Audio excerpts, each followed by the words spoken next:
I do not care what anybody else says. I'm calling it right now. This year, in terms of 2018 iPhones, whether we end up with 3 or 18 of them, the more budget-friendly 6.1-inch LCD model will outsell the rest of them.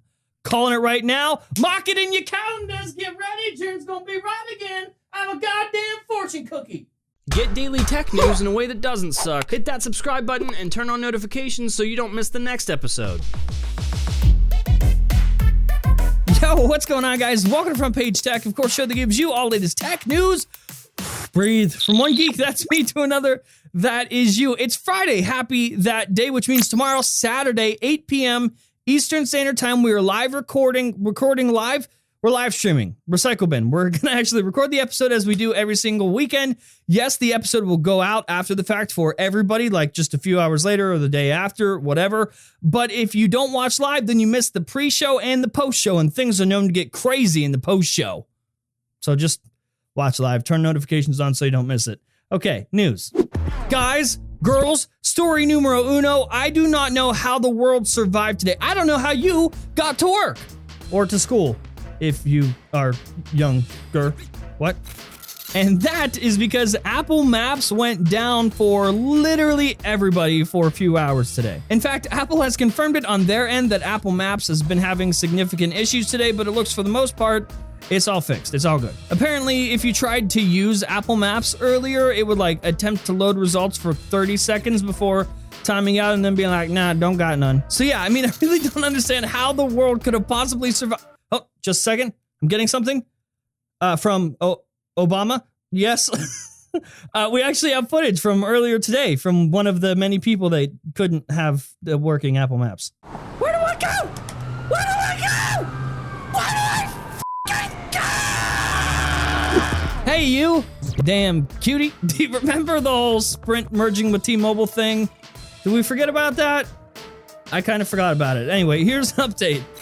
So yeah, I mean, it's still happening, most likely. In fact, both Sprint and T-Mobile have informed the FCC that they will formally file an application asking for approval to merge on Monday. As we mentioned before, this would be a huge, significant merger. I'll link the video that we did down in the description below, explaining the whole situation and why it would actually probably most likely be good. But it's so big that they can't, just start banging. They gotta ask parents first. What the f***? So yes, on Monday they will formally file for approval, and then we will soon know if the merger is definitely going to happen. I mean, as far as Sprint and T-Mobile goes, it's happening. We just got to have the FCC say, yeah, go ahead. Now, of course, knowing what we know about the current FCC and their policies, or lack of that, they don't give a f***. It's going to pass. It'll be fine. And honestly, I think T-Mobile, Sprint, the merger will be actually best for competition. Who knew? Who knew that going from 4 major wireless carriers down to 3 would actually be better for competition? All right, so 2018 iPhones, they're gonna happen, baby, and they're gonna happen in a very, very big way. We've been staying on top of this story, keeping you guys updated, and we have another update. I've been saying that I think this budget model, like 6.1-inch LCD model, I don't even know we want to call it a budget model, but either way, the LCD model iPhone will outperform the others. Like, I think it's going to sell really, really, really, really well, and apparently I'm not the only one. Who am I joined by, you ask? Tim fucking Cook. Apparently, Apple themselves has pretty high hopes for this 6.1-inch LCD iPhone as well. In fact, according to reports, Apple plans to order more LCD iPhones than OLED iPhones for the next cycle. Like, this is no joke. Along with the reports, they're saying that Apple is planning to ship around 100 million of them. That is a whole lot of motherfucking phones. So even though we are getting 2 OLED models of the iPhone, being a follow-up to the iPhone 10, of course, and then the larger iPhone 10 Plus, real big iPhone, the LCD model, gonna crush them. Especially if it hits that reported price range of like $550. I think more realistically, let's expect something like $600, $650. Either way, I mean, come on, that's pretty good. Listen, I've said it before, I'll say it again. In fact, I've told you flat out that this is the iPhone I am most excited about. This LCD model is going to crush it. Listen, I don't care what you think. OLED is so much better than LCD. The average consumer doesn't give a f***. They do not know. This 6.1-inch LCD model is going to be cheaper, and it's going to look like a brand new phone. It's going to look like an iPhone 10. That's what people care about. It just looks like the new one. They go into the store, they see, oh, this looks like the new one. Oh, it's cheaper. Whoa, I'm good. Yeah, I'll buy that one. Sure, hand it over. That's how it's gonna happen. They don't give a single fuck if it's LCD or OLED. They don't know. They don't know the difference. Do you and I know the difference? Do we really care? Do I really love OLED displays?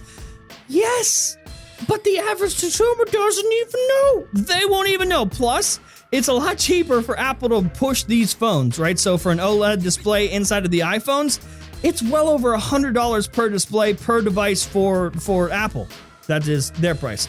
LCD, like $40 to put an LCD display in the phone. It's going to be a lot easier for them to produce these things and ship them, and consumers are gonna love it. This is not going to be like the iPhone 5C. Was that it? The shitty, cheap plastic one?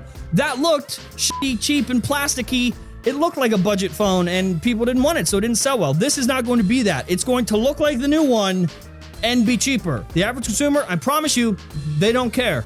Mark my words. Mark my words. All right, ladies and gentlemen, it is back. It is time for this week's Creator of Awesomeness, the segment of the show where we take one creator from the community that just isn't getting enough love, not getting enough attention, and we put them on our show, elevate them, and show them some sweet, sweet FPT love. This week's Creator of Awesomeness is Binge Watchers. Now, obviously from the title, this channel is not tech related. Now, I've actually been watching Binge Watchers for about a year now, so I was really happy when Ron submitted this for Creator of Awesomeness. It's a great community of like-minded people that just love TV shows and good storytelling. And Ron does a really good job of going in-depth and analyzing shows in a way that allows me, at least, to approach certain episodes of my favorite shows differently. The production quality is good, the personality is good, the consistency is good, the community is good. It's all just really good. And this is a very, very underrated channel. Of course, I'll leave links to Binge Watchers down in the description below. Go check them out. Go subscribe. Go tell them we sent you. Go show them some of that sweet FPT love that only our community can. So what do you think? Do you have what it takes if you're interested in being featured on this show as the next Creator of Awesomeness? The rules are down in the description below. Follow those rules. Send us your stuff, and if we like it, we'll put you on the thing. What an achievement. And that is the show. Hopefully you liked it, you learned something. If you did, hit that like button. If you hate my stupid face, hit the dislike button. And of course, I will see you tomorrow.